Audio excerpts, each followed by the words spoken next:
Welcome back to Getting Her to Say. I do my video dating vlog as I go through the journey of getting healthy and loving myself and healing and maturing and finding someone that if I'm liking myself and loving myself, shoot, is underrated.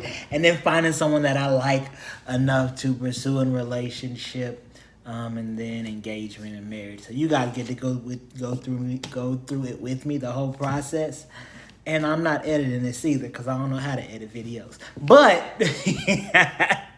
so we were playing basketball after church on Wednesday, and I dislocated my finger. This one right here. And so we were playing on the goal. We put it down so we could dunk and be super cool and stuff. And I went and did this real hard boom, and I hit my middle finger. And I was like, dang it, I jammed my finger again. And I look at it, and it's all fat. And I was like, oh. And then I looked at it a little bit more, and it wasn't fat. It was crooked. I dislocated it and immediately freaked out. Anxiety just, and I stopped for a second, and the thought just went through my head, just pull it. Just pull it. And I calmed down and pulled it, and it went back in place, and I was good. But it literally freaked me out, and I realized that I'm human. I am human, and I make mistakes, and I mess up, and I'm not perfect, and I don't have to be perfect. But I'm afraid that when I enter into a relationship with someone, because the woman that I see or that I'm seeing is going to see me, and she's going to see me be great all the time. She's going to see me when I'm dressed up and well put together. My hair will be done. My teeth will be brushed. I'll have a nice line. My face will be clean and clear.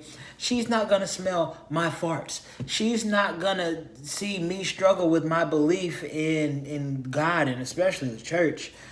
She's not going to see me wrestle and struggle with preparing the message that I'm delivering and not knowing if it's good enough. And then the afterwards of, oh, that message sucked, I didn't like it. She's never going to see any of that. She's only going to see me at my best and at my highlights. And I'm afraid that when she really sees how jacked up I really am, she is not going to want me.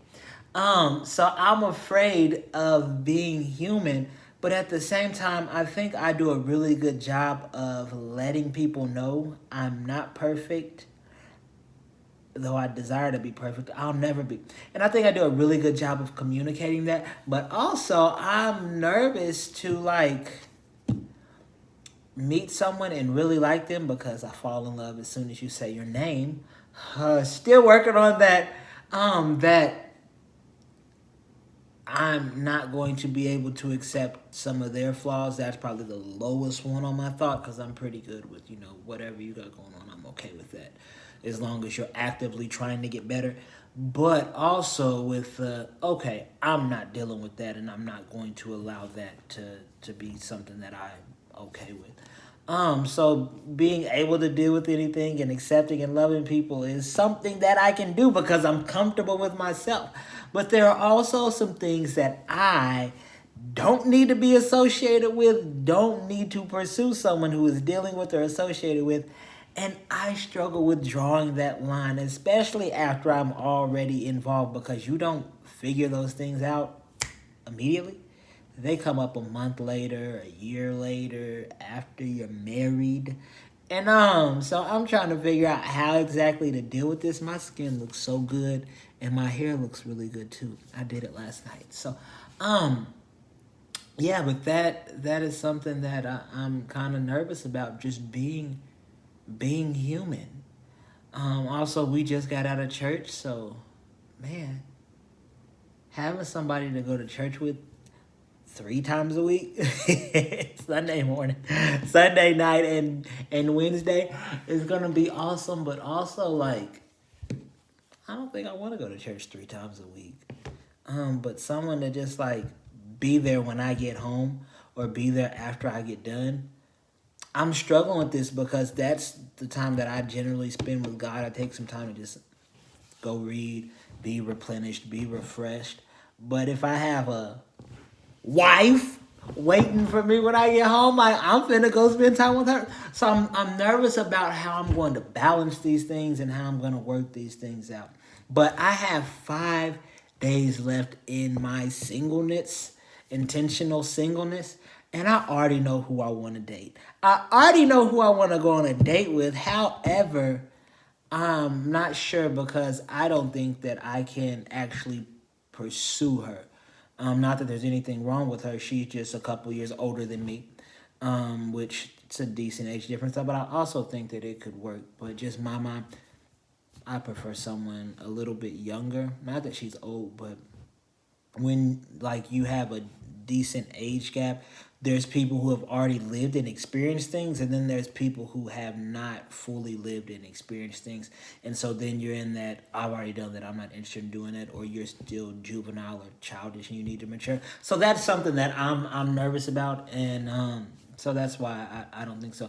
But she is amazing. Like I don't want to like give too many words because I don't plan on pursuing her. So when my wife looks at me like, oh really? But she's like a standard. Like she's college educated. She's physically fit. She's mentally stable and capable. She has a career. She's successful. She's literally like a standard.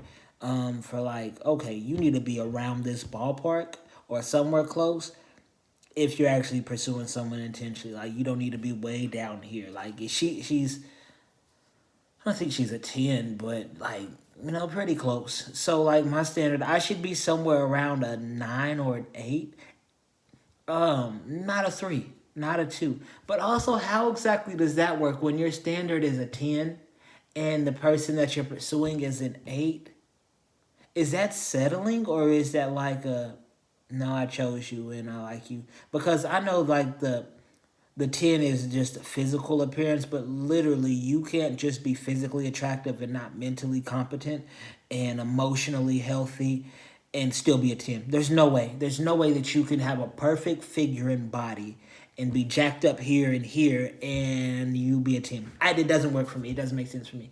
But at the same time, a lot of that idea and that standard for what a 10 is superficial. So you could be a 10 right here, and then you could be a 10 right here and look absolutely nothing alike. Because it's more so, this is growth and maturity. It's more so about all of this internal stuff and not just the physical stuff.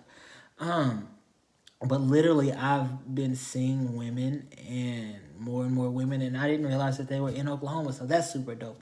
Also, there's this girl that I'm low-key crushing on, but I intend to keep this super quiet and like nobody's gonna know until it happens. That's my goal and my intention. But we were at this thing, and there's a couple people around. We were playing games, and so I'm over at the other table because their game was already going. Now I saw it when I started. I started to go over there, but I decided not to because I'm thinking, there's enough people at this table, and so I go around and mingle, blah blah blah, and I sit down at this table. And so I look over there, and I guess I was flirting. I was looking and smiling. I was being childish, petty. And someone else catches me looking and says, "Oh, Carvel's looking at you." But she says it to another girl that I was not looking at instead of the girl that I was looking at. I didn't say anything. I just ignored it all. So I end up over there at the table. That kind of upset me, but I was like, whatever, I don't care. But so I ended up over there at the table with this girl, and she's sitting like not diagonal exactly, but like kind of like angled across from me, and I'm just like checking her out and listening to her speak and stuff like that.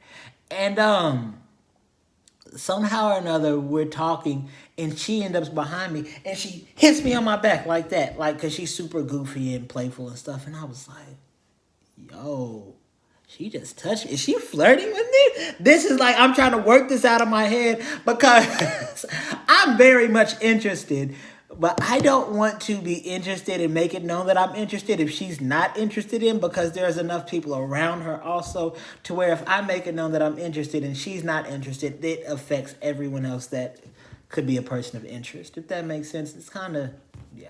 So I trying to figure out how to deal with this. But I feel like she might have been flirting with me, but I also think she has kind of a flirty personality and she's very playful, which I really love, but also I don't know if that's a way to cover up some of those emotional things. Because I haven't really heard her on a intellectual level or on a emotional level, which we're not like close like that, so it doesn't make sense that I would. But also like that kind of like let me hear a little bit more about this and that. So this is the person that I'm interested in and looking at. So I just gave you two different people. I haven't fixed that shit, but I want to go on a date with this like model or standard woman, because I want to see what it's like to be around and to date someone who's like there. And so as I'm dating and I'm pursuing, now I'm nervous about this because I don't want to lead her on to give her the impression that I'm pursuing when I'm not. Or to just completely wow her and she's like, yeah, I'm in for it, but I'm not in for it. Or she might just think I'm absolutely trash, but that's what I want to see. Like, I want to go on this first date with someone that I don't have the intention of being with, so there's not pressure to perform. But I can also see and understand and get a feeling of how it's supposed to be like, what she should be like, how the evening should go and things like that. And also, she's just pretty cool girl. So that's where I'm at. I feel like I just kind of rambled and ranted, and I'm okay with that because when I go back and look at it, it will be like, oh, you had all those emotions and stuff. Yeah, I'm hanging off my brother and my sister, and we're working to get healthy and well and stuff because they got issues too. But it's dope because our relationships are growing. So that's that. I gotta go to work in the morning, so I'm gonna go play my game and relax. Y'all be blessed. Thank you for tuning in to Getting Her to Say I Do, my video dating vlog.